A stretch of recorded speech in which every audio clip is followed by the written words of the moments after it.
So the first question is from a gentleman called David Hern.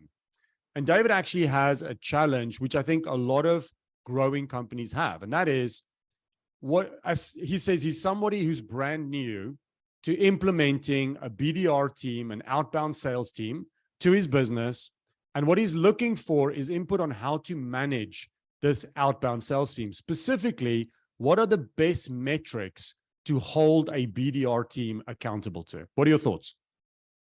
I'm going to give one word to start, and then I'll go a little bit deeper because he won't be satisfied with one word. Caution. Okay. And the reason I use caution is that he will hear an awful lot of people talking about that we need to be tracking the number of calls, the quality of calls, and lots of numeric metrics. And before you go in that direction, because it sounds so logical, you need to really understand what is the nature of the business, what's the nature of the product, what's the nature of the service. And then based upon how a good sales call goes and what is the definition of a good sales call, then you start to back in from that into what is it that we should be tracking. I'm going to give you a very real example. I was hired by a major bank in New York years ago to come in and help them with their conversion rate. And it was a giant call center. And when I did the analysis, I realized that the salespeople weren't spending enough time on the call. They weren't asking enough questions. They weren't really digging into whether there was a proper fit or not. And as a result, their closing rate was horrible. And so what I had to teach them is the person who asks the questions is in control, and it's not to be so responsive, to be the person who owns the call as the salesperson. But because of that, it would take a little bit longer.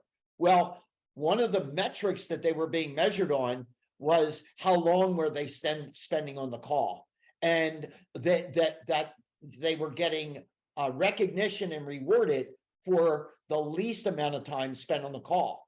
Well, the least amount of spent on the call is not equal to getting deals closed. So I said to by the way, this is 800 sales agents. Wow. I said, look, we're going to spend the time on the call and we're going to close more deals. We doubled conversion in 60 days.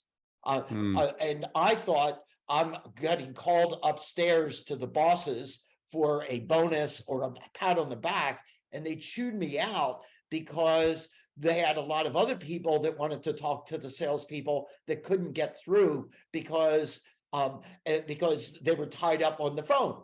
Right. And so I said, well, look, here's the solution. Don't tell people to spend too little time on the call.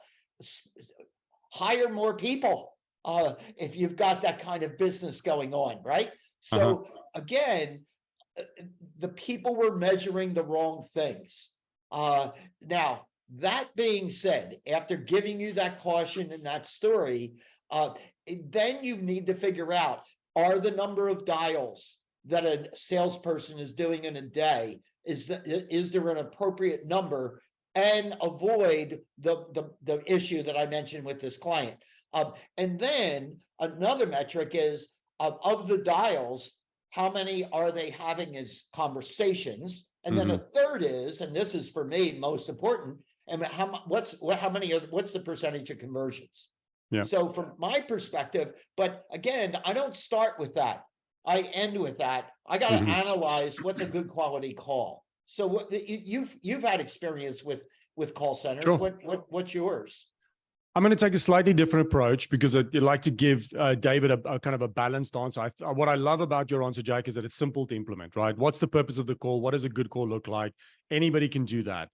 When I read this question, for me, the red flag that came up, because this is something that I see a lot with people that ask this question, is if you're brand new to implementing and managing an outbound team, what that tells me is you don't yet know what a good call is. You don't yet know your numbers. So you don't know the number of dials. You don't know the number of outreach. You don't know the volume that you need and what your conversion rates are at the early stage of your sales process. And that's tricky.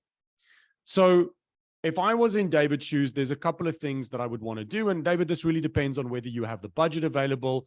And as Jack would say, how big is your vision, right? If your vision is big, then let's go for it. If the vision is, I want to run a lifestyle business, trust me, there's no judgment here. Lifestyle businesses are incredible. It just depends on how big your vision is. So my short answer is this. Option one, you could contract in a third-party company like Jack and I know Karen Cobb from the door opening company, and they could trailblaze for you. And the feedback that they would be able to give you after 3 to 6 months on what's working and what's not working could allow you to create the metrics on what is a good number of dials, what is the right messaging, who should you be reaching out to, how big should my list be, who are my high value targets, what are their high value needs, all that kind of good stuff. And you can reverse engineer your dashboard and KPIs from that. There's an investment attached to it, but the medium to long-term trial and error will be removed. Another option would be for you, David, to really think about what are your 1 to 3 year goals. So before you start thinking about what am I going to ask my outbound team to do, my question to you would be, what does good look like for you? What is the sales mix that you're trying to attract in order to hit your 1 to 3 year goals? How many small deals, medium deals, large deals? What is the lag? How long does it take for these deals to get from lead to prospect to quote to deal to invoice? What is the routes to market that you have? Are you going direct, through channel, through referral partners? How do you generate demand? Is it through inbound, outbound, networking, referrals, conferences? So what I'm saying, David, is I want you to think about what does your pipeline model look like that's going to help you achieve your 1 to 3 year revenue goals. And then once we have that, you can reverse engineer. Now that I know what good looks like for me, what am I now asking the individual BDR people to do in order to fill this pipeline? That's a slightly heavier lift, but I feel like the alternative is a lot of trial and error. That would be my 2 cents. Hey, Morné, you just ignited something in my thinking when you mentioned to David, what's your vision from 1 to 3 years out? Because one of the companies that I had 2 partners with myself that we built, we went from 15 salespeople in a call center to 120 in 12 months. And the conversion rate was going down, not up.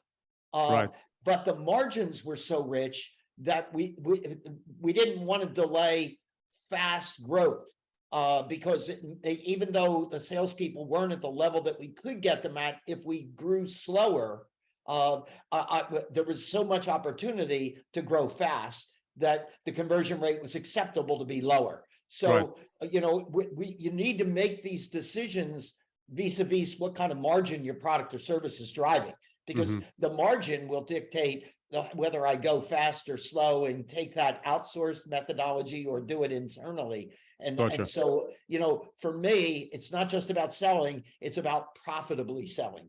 It's all about profits for me at the end of the day. Yeah, absolutely. And, you know, and therefore, if we really wanted to pull the thread on this, you know, what is your average deal size? And, you know, how hard does it get to the decision maker, et cetera, et cetera. You know, all of these things will impact the strategy. But I think, David, you know, from what David, Jack, and I are saying, you know, your approach is figure out what a good call is and make sure that you know what it is that good looks like for the people that are doing the outbound. And then secondly, ask yourself, do I actually have the data to create a KPI dashboard? Do I actually have the data to know what good metrics are? Because otherwise you're guessing. And then we need to talk about how can you remove some of that trial and error.